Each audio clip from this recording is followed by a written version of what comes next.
Leica M rangefinders haven't changed much in over 65 years, and that's the whole point. Sure, film gave way to digital, sensors improved, but the shooting experience is pretty much the same. And Leica buyers like it that way. They're paying for legacy, for that classic mechanical rangefinder feel. And given that Leica has been the only company that even produces digital rangefinders, with exception of a handful of Epson models from the early 2000s, until now, you didn't really have a choice. If you wanted a digital rangefinder, you had to get a Leica M. But what if you want something different? What if you want something a little more modern, a little more connected, and maybe a little more French? Say bonjour monsieur to this, the Pixii Plus. This is a digital M-mount rangefinder, made in France, with a clean, modern design and so many quirks that Doug DeMuro might review it next. But its biggest quirk, it's a digital camera with no screen to review your photos. Now, that's not entirely new. I actually made a video about the Leica MD262, which also didn't have a screen. But the Pixii Plus takes that idea and gives it a modern twist. So in this video, I'm going to tell you all about this quirky little camera, go over its features and flaws, show you heaps of sample photos, and we'll figure out whether it's worth the price and who this camera is really for. But before we get started, be sure to subscribe to see more great photography content. So as a disclaimer, Pixii did send me this camera to test for this review. I've had it for just over a month and I've used it extensively. But I do not get to keep it, it's going back tomorrow. I also chatted with Pixii CEO during testing, giving him feedback on the camera and what I liked and didn't like. But everything you hear today is entirely my own opinion and they've had no input on this video, nor has any money exchanged hands. And before we get started, I also want to emphasize that Pixii is a small company in France with a handful of employees. The fact that this camera even exists is a miracle because producing something like this is not easy.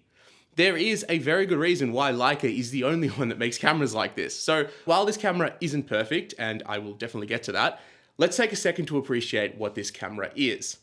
A real, proper, mechanical digital rangefinder that isn't made by Leica. Let's start with what I liked. So the build quality is really solid. It's not quite at Leica level, but it's very, very close. The fit and finish is great and all the buttons and dials feel super nice to use, and it has a really solid heft in the hand. Another thing I really liked is the user interface and user experience. It is ridiculously simple. This top dial toggles between auto and manual mode, so when you switch it out of this A dial, it automatically enters manual mode. And your settings show up on a crisp OLED display, which looks so futuristic and really stands out from the crowd. And also, by the way, if it looks like it's flickering in some of these B-roll shots, it's just the footage. The screen looks perfect in person. And overall, the user experience is superb. So David, the CEO of Pixii, is by trade a software engineer, and Pixii has done a great job at making this the most simple and easy to use interface that I've ever used. Everything is intuitive, unobtrusive, and worked really well. And that was the first thing that I noticed when I took this thing out of the box, was just how quick I was out shooting with it. It's just on and it's ready to go. And also that auto mode is shockingly accurate and exposure was spot on most of the time, which meant that I could just leave it in auto and not worry too much about the settings at all, which is really good when you can't actually review the photos to make sure that your exposure is correct. So this entire camera has been designed around the concept of simplicity and just trying to stay out of your way as much as possible. And these two rear controls let you do everything that you need. You've got just a menu button, which also doubles as a power button, a really satisfying and clicky dial,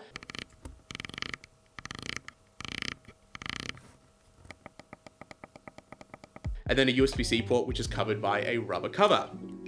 So the lack of a rear display, for some will definitely be a deal breaker. And for others, it's the sole reason to buy this camera.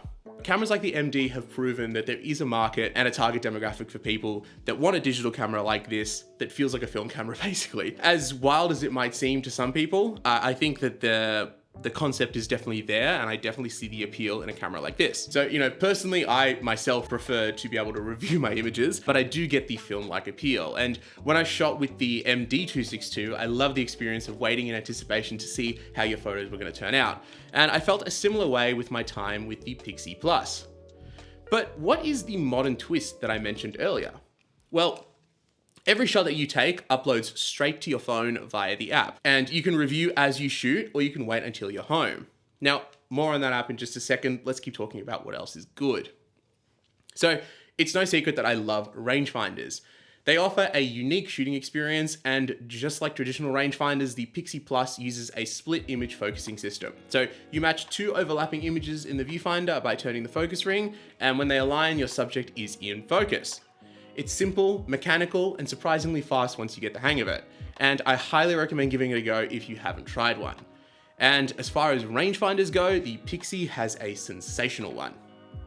The rangefinder patch is easily comparable to a Leica M, and the viewfinder has a 0.67 times magnification, and it even has support for removable eyepieces should you want to add a diopter, which I've got here, a -2 or a magnifier as well. And you can set the frame lines with the dial in the back. So like a modern Leica M, it has frame lines for lenses from 28mm onwards. But if you do set it to be wider, or if you're using like an external finder or something, it will actually just record the lens focal length in the EXIF data. And then in the finder, you'll just see no frame lines at all. Next, let's talk about the design. So I like it. I think it's clean, minimal, and simple. But one thing I will say is that this black finish picks up fingerprints really fast. And I would go with it's called Space Gray, but it looks kind of like silver, like a graphite kind of color. I think that one is much nicer. I would go with that one if I was buying one myself. And now let's talk about the image quality. So the image quality overall is very good. It uses a 26 megapixel Sony sensor, so it has super strong low light performance and great dynamic range. And when everything works, the photos can look absolutely stunning. The camera also features a monochrome mode, which emulates a Bayerless sensor, and the results are solid, although not quite the same as a true monochrome sensor, so you don't get any of the dynamic range or low light benefits. It's more just a nice black and white mode. And another thing that I like about the company themselves is that they subscribe to the idea that the cameras are upgradable. So if you buy this Pixii Plus today and decide that you want the full frame sensor in the future, you can actually just send this camera to them and they will happily upgrade it to you, for a cost of course. This also applies to other things like storage and other features that might come in the future, and it is awesome to see a company focused on making a camera that is so clearly designed with repairability and longevity in mind. But this camera has a few issues, which I have been very vocal about with David, and he has been super receptive to coming up with fixes for some of the things that I've mentioned, which is really great to see. So firstly are the glitches. Now, this camera will sometimes cause weird artifacts in photos, or sometimes the white balance will just be like completely off. David confirmed that this is a problem that he has seen before, and it seems to happen when the sensor and the interface don't communicate properly. And while he said he has seen this on the Pixii Plus, it seems like the problem has more or less been solved on the full frame Pixii Max. Now, again, these glitches didn't happen too often, and it never caused me to lose any photos, as I learned to just take a bunch of photos at a time, but it's still something that I wanted to mention. Next is the battery life. It is bad, like really bad. You get about 100 to 150 shots per charge, and honestly, that's pretty unacceptable for a camera without a screen, as one of the biggest benefits to the Leica MD was its Herculean battery life. I mean, it could literally go weeks at a time and meant that you legitimately could just shoot and not worry about it. Now, the Pixii Plus does have a battery saving mode, which did help drastically, as did disabling the app and just using the camera by itself. Thankfully, the Pixii Plus does use really cheap and easy to find Sony NP-F 50 batteries. So definitely stock up because you'll need them. But like I said, I'm just glad that they aren't proprietary and expensive like Leica batteries are. Then there's the app. Okay, so I just want to demonstrate how you connect this camera to the app. So we've got the app here, we've got the camera. There we go, let's go. Scan for your camera. Awesome, camera found. Fantastic. This is the easiest part of the whole process, and this is the only part that actually works. So, all right, ready to go. Cool. Let me see. So now it shows you your recent photos in your app here. But as you can see, the photos are all grey. So why are they not loading?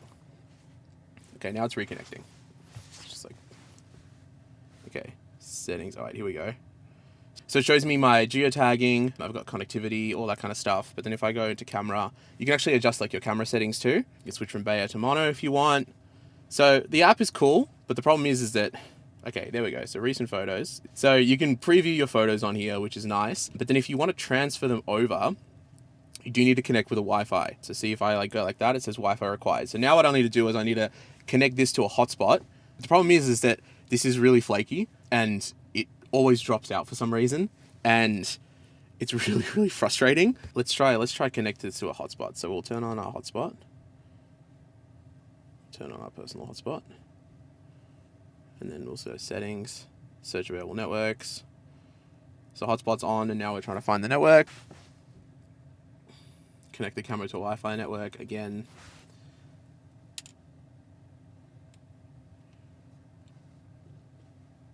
See, you can't. This is the problem that I was facing. It's like it can't find the Wi-Fi network. So if you want to transfer these photos across, or if you want to look at them in high resolution, because right now this is just low res.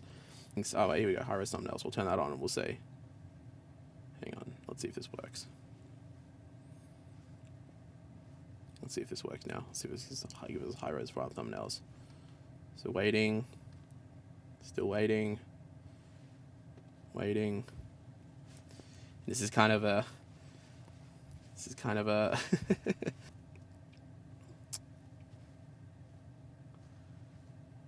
So let's just reset this application. I just ended up not using this app. And also it drains the battery like crazy because it is constantly uploading these photos to your phone every time you press the shutter. The idea that it's like supposed to replace the rear screen, I think is a little bit silly. I would honestly say treat this camera like an MD262 or a film camera and shoot and review later instead. That is honestly what worked best for me. That being said, I have had terrible luck with every camera manufacturer's app and they never work properly for me, so maybe it's just me, I don't know. Hopefully they can iron out the glitches and make the app work better in the future, because if it actually worked, I think it would be pretty handy. Then there is no mechanical shutter. So yes, you will get banding under artificial light. And I asked David about this and he said that the original Pixii model had a global shutter, so they didn't need one, but unfortunately it is sorely missed on the Pixii Plus. But it does have the benefit of being completely silent for street shooting though. And also, it's got no hot shoe, so no external flash. And again, this is because of the lack of a mechanical shutter, which is actually, fun fact, the reason why the Lumix S9 also lacks a hot shoe, as it's apparently near impossible or very tricky to sync flash with an electronic shutter. I actually had no idea, but it is possible to do this with a stack sensor. Unfortunately, the Pixii Plus does not have one. And I hope that in the future they can move to a full stack sensor or a global shutter and bring that hot shoe back. I think it would be fantastic. Another thing as well is you've got no expandable storage or removable storage for that matter. You're stuck with the internal memory, which is either 32 or 128 gigabytes, although Pixii will happily upgrade the storage for you in the future.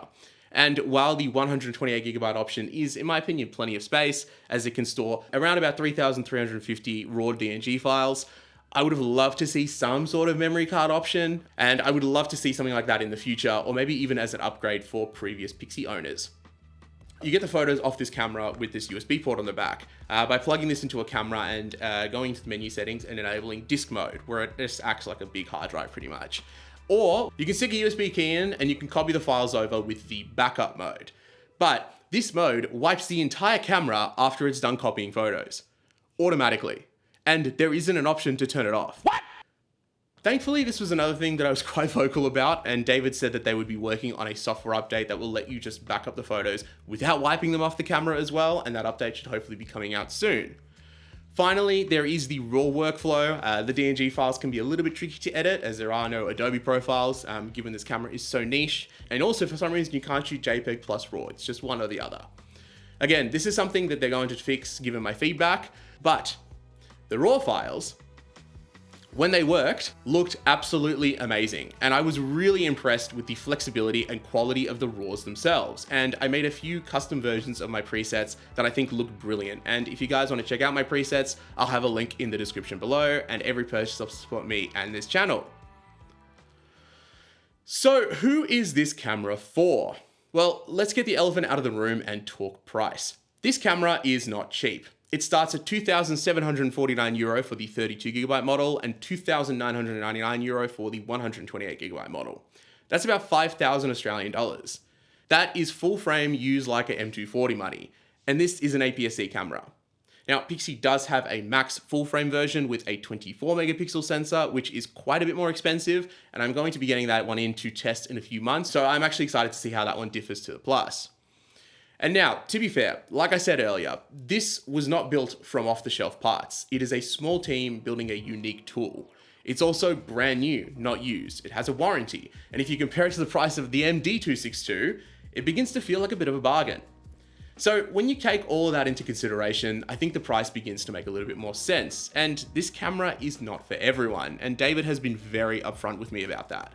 So who is this camera for then? Well, honestly, I think it's for someone who already owns multiple Leica M's and just wants something different. So my friend John, who has lent me every M body I've ever reviewed on this channel and who also owns the MD in the B-roll, was really intrigued by this camera, but he did say that he would prefer the full frame Pixii Max if he was picking one himself. But let's be real, this thing or the Max will turn heads on any photo walk, as this OLED screen looks so super futuristic and it does feel like a modern remix of the Leica M experience. So if you can afford it, the Pixii Plus is a fun and very unique camera that I enjoy shooting with, and I'm actually super excited to try the full frame version out. Overall, I really hope that Pixii keeps improving this concept because more competition in the digital rangefinder space is so good to see, especially someone trying to go against the grain and make something that is so different to a Leica. I'm hoping to review the full frame Pixii Max soon, so be sure to stay tuned for that review, but what do you guys think? I mean, would you shoot with a screenless digital rangefinder? Or is this camera just a little too quirky for you? Let me know in the comments below because I'd love to hear your thoughts. Thank you so much for watching. I'll see you guys next week and have a great day.